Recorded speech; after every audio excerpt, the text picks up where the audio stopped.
الفاتحة. أعوذ بالله من الشيطان الرجيم. بسم الله الرحمن الرحيم. الحمد لله رب العالمين الرحمن الرحيم مالك يوم الدين إياك نعبد وإياك نستعين اهدنا الصراط المستقيم صراط الذين أنعمت عليهم غير المغضوب عليهم ولا الضالين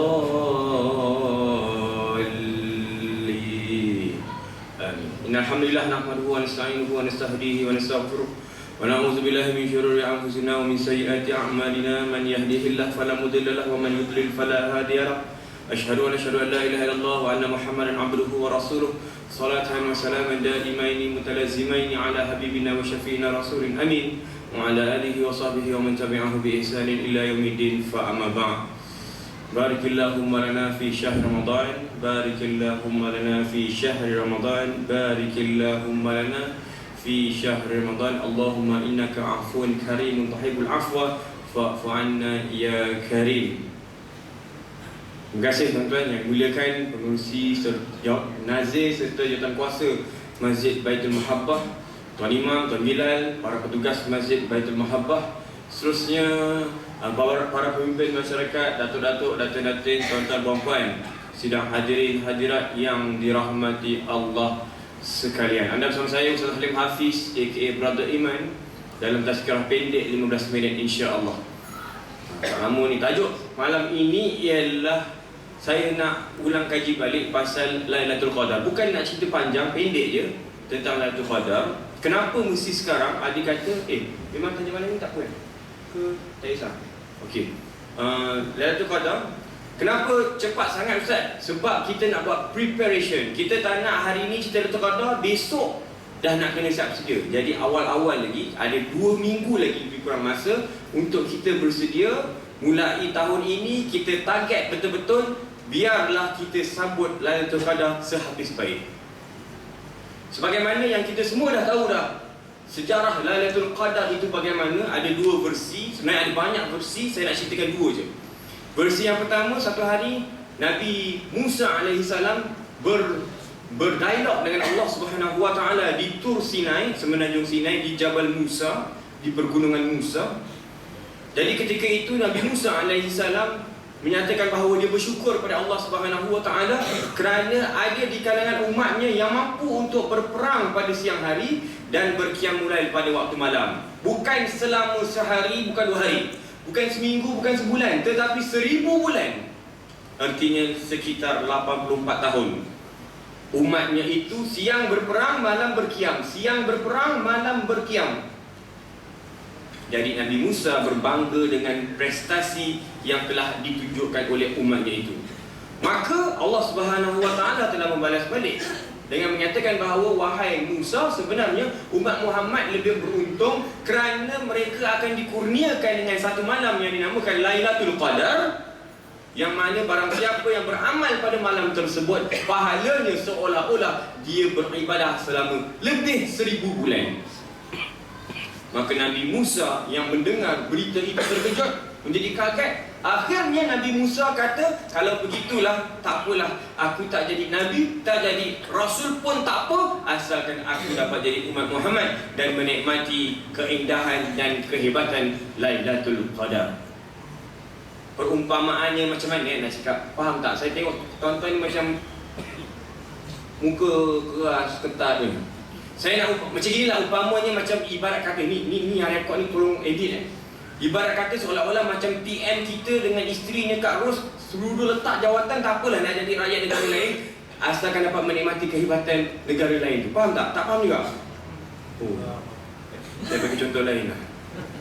Faham? Okey, dah faham tak apa. Ibarat kata macam tu lah. Jadi sanggup Nabi Musa letak jawatan, tak payah jadi Nabi, tak payah jadi Rasul, jadi umat biasa asalkan dapat nikmat Lailatul Qadar. Begitu, faham tak ni? Barulah faham.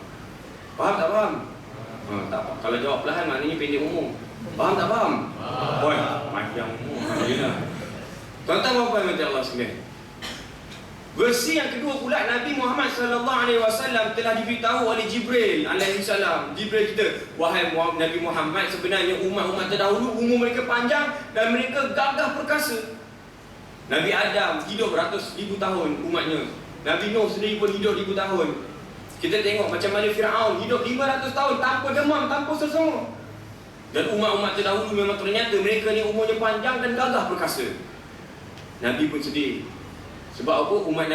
Kemudian Jibril cerita lagi betapa hebatnya umat Nabi Musa. Ada di kalangan mereka yang boleh berperang pada waktu siang, malam qiyam. Siang perang, malam qiyam, selama lebih 1000 bulan. Maka Nabi kita pun menangis. Menangis sebab dia kata, A'mar ummati baina sittina wa sab'in. Umur umatku antara 60-70, tak lebih. Biasanya gitu average. Dah lah umur pendek 60-70 tahun. Ada yang lebih pendek lagi. Kemudian kalaulah 60-70 tahun hidup kekal, cegas, aktif, remaja belia, tak apa. Ni baru 40 tahun kecil manis, 45 gout, 50 tahun kena bypass dan sebagainya. Maknanya hidup memang 60-70 tahun tapi tak kekal aktif. Maka Nabi pun sedih dan menangis kerana umatnya tidak diberi peluang untuk banyak beribadah, sedangkan umat lain umurnya panjang. Maka Allah Ta'ala hadiahkan kepada umat Muhammad satu malam yang namanya malam Lailatul Qadar. Maka turunlah, Inna anzalnahu fi Lailatul Qadar wa ma adraka ma Lailatul Qadar Lailatul Qadri khairum min alfi syahr. Bukan 1000 bulan, tapi lebih baik daripada 1000 bulan. Mungkin 2000, mungkin 3000. Wallahu a'lam bishawab. Kita tak tahu, mungkin ganjaran Lailatul Qadar tu lebih 1000. Ada masih sikit lagi. Tuan-tuan dan puan Allah sekalian, maka setelah kita tahu betapa hebatnya Lailatul Qadar, betapa besarnya nikmatnya, saya teringat kalam daripada Syekh saya di Mesir dulu. Dia kata apa? Ramadan bimana Lailatul Qadar. Ramadan tu maknanya apa? Mulianya Ramadan bukan kerana puasa, bukan kerana tarawih. Dia, pandangan dia, mulianya Ramadan kerana adanya Lailatul Qadar. Sebab tu dia kata tarawih tak ada surah khusus cerita, malah tak disebut pun dalam Al-Quran tarawih tu sendiri. Puasa ada tapi ayatnya pendek. Tapi cerita pasal Lailatul Qadar dirakamkan dalam sebuah surah yang khusus untuk Lailatul Qadar semata-mata. Jadi maknanya mulianya Ramadan kerana adanya Lailatul Qadar. Sepatutnya bila datangnya bulan Ramadan, yang pertama kita fikir ialah Lailatul Qadar, yang kedua Lailatul Qadar, yang ketiga Lailatul Qadar, dan seterusnya. Jadi setelah tahu dan faham betapa pentingnya Lailatul Qadar, maka saya galakkan tuan-tuan, saya galakkan diri saya, kalau boleh wajibkan untuk berqiyamul lail pada waktu malam Lailatul Qadar. Sebagaimana kita tahu, ada 5 pandangan bila malam Lailatul Qadar. Pendapat pertama kata mana-mana pada seluruh malam Ramadan.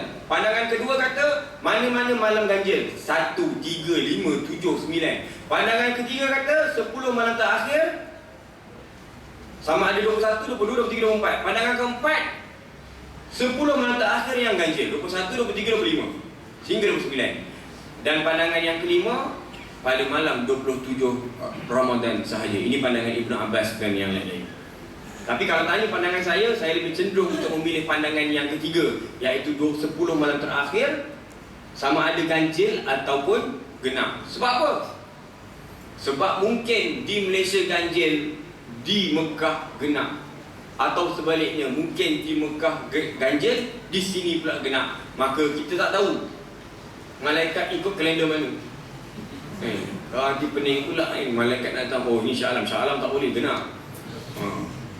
Mekah boleh. Kalau nak pergi Shah Alam besok, repeat balik. Kan dah pening. Jadi kita buat je lah, ganjil ke genap ke, buat je lah, tak kisah. Jadi tuan-tuan apa yang mata Allah sekalian, saya ni untuk mengelakkan daripada tertidur, maka kita buat WhatsApp group. Saya buat WhatsApp group geng Qiyamul Lail Lailatul Qadar. Canggih sangat lah tu.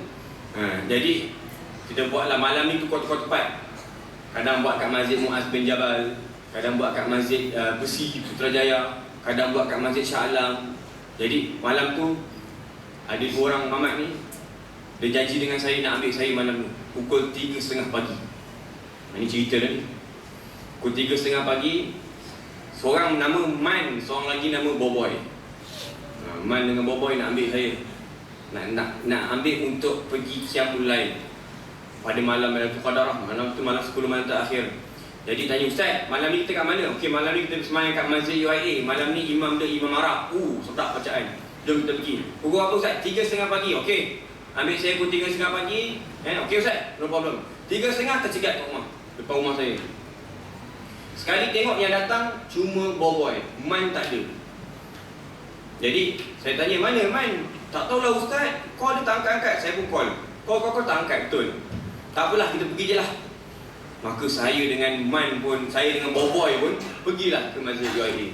Dalam kereta, si boboy ni tanya, Ustaz kata antara tanda-tanda Lailatul Qadar ni, malam tu senyap, sunyi, sepi, tak dengar bunyi haiwan. Bunyi cengkerek ke, apa? Cengkerek ke cengkering? Cengkerek ke cengkering? Yang krik-krik. Cengkerek. Bunyi cengkerek. Tak dengar ustaz. Betul ke ustaz? Tadi ustaz cakap itu kan? Ustaz, malam ni tak dengar ustaz. Senyap, sunyi. Bunyi katak pun tak ada. Bunyi anjing nyala pun tak ada. Oh iya ke? Betul ustaz. Tak ada ustaz. Saya baling batu ke anjing, anjing pun tak menjerit. Bunyilah senyap. Betul lah, confirm malam ni Lailatul Qadar ustaz. Saya kata, yelah, mudah-mudahan lah. Doa. Kira doa. Sampai UIA tiba-tiba hujan, gerimis.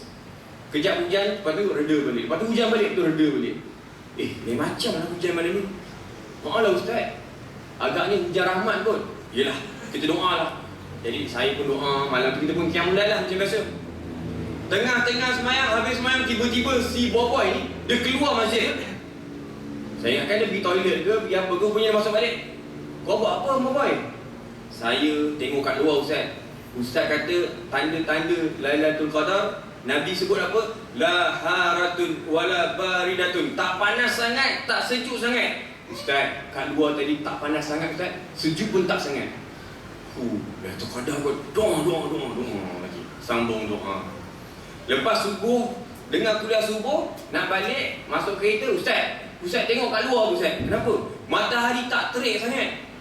Kan Nabi sebut 3 tanda Lailatul Qadar. Yang pertama, malam tu tenang je. Yang kedua, tak sejuk sangat, tak panas sangat. Yang ketiga, besok pagi je matahari tak terik. Kenapa? Sebab banyak lagi malaikat yang masih berkeliaran, berada di atas langit. Lalu fizikal malaikat itu telah menghalang daripada cahaya matahari tembus terus ke muka bumi. Maka ketika pagi itu memang suasananya tidak terik. Ustaz, betul lah ustaz, malam tadi Lailatul Qadar ustaz. Alhamdulillah, syukur. Dia pun cepat-cepat ambil handphone. Dia call Man. Assalamualaikum Man, yang kawan kita orang seorang lagi yang tertinggal. Waalaikumsalam boboy. Man, kau pergi mana babe? Malam tadi aku call kau banyak kali. Ustaz pun call kau. Kau pergi mana? Kenapa tak angkat telefon? Alamak, sorry lah. Aku malam tadi charge handphone kat luar bilik. Aku tidur kat dalam. Bila korang call, aku tak dengar langsung. Sorry lah babe. Maka si boboy pun kata, Man, honest with you Man, rugi kau tak join Man. Malam tadi confirm Lailatul Qadar. Confirm babe. Ya ke? Kau buat apa malam tadi? Aku tidur je. Loh, merasalah kau tidur 1000 bulan. Rugi babe. Ya ke? Alamak, betul. Tak dengar bunyi katak. Malam tadi hujan gerimis-gerimis sikit. Tak panas, tak sejuk. Pagi tadi tiba-tiba matahari tak terik. Kau tengok kat luar sekarang, matahari mana terik? Lah babe, alamak, rugi lah. Aku rasa malam tadi memang Lailatul Qadar lah, confirm lah. Alamak, kau jangan cakap macam tu babe. Aduh, rugi lah aku. Man, boboy. Malam ni kau ikut Ustaz Alim, sebenarnya kat mana? Aku nak join. Maka dengan confident ni si boboy kata apa? Bro, aku rasa malam ni aku tak qiyam kot. Apa pula? Sebab semalam dah dapat Lailatul Qadar. Ni masalah. Nabi sebut pada kita, carilah Lailatul Qadar, bukan dapatkan. Soal dapat tak dapat belakang cerita. Cari. Sebab tu Nabi pun tak tahu. Tak pernah Nabi cakap sesungguhnya malam tadi Lailatul Qadar. Tak pernah. Nabi tak pernah kata pada tahun lepas Lailatul Qadar jatuh pada malam 23. Tak ada. Yang Nabi kata cari. Maka carilah Lailatul Qadar. Dan saya tidak ragu-ragu untuk menyatakan bahawa sebenarnya mencari Lailatul Qadar jauh lebih utama berbanding solat tarawih itu sendiri. Bukan nak memperlekehkan tarawih. Tuan-tuan, silakan tarawih, silakan. Siapa yang tarawih untung, yang tak tarawih rugi. Tapi rugi lagi kalau dia tidak mengejar malam Lailatul Qadar. Alangkah bos bagi bonus 1 bulan, 2 bulan. Kerajaan negeri Selangor umumkan 2.5 months. Syukur. Dapat 2,5 bulan. Alhamdulillah, kita bersyukur. Tapi ni offer daripada Allah 1,000 bulan. Kalau gaji kita 10,000 kali 1,000 bulan, tak 10 juta. Tuan-tuan, kalau dapat 10 juta bos bagi, besok kita jumpa bos, kita pecat bos. Bos, I dah dapat 10 million. Now I fire you. Sebab apa? Sebab dah dapat duit 10 juta, dah tak nak kerja dah. Sekian, wabillahi taufiq wal hidayah. Assalamualaikum warahmatullahi wabarakatuh. Tasbih kafarah suratul Asr. Subhanakallahumma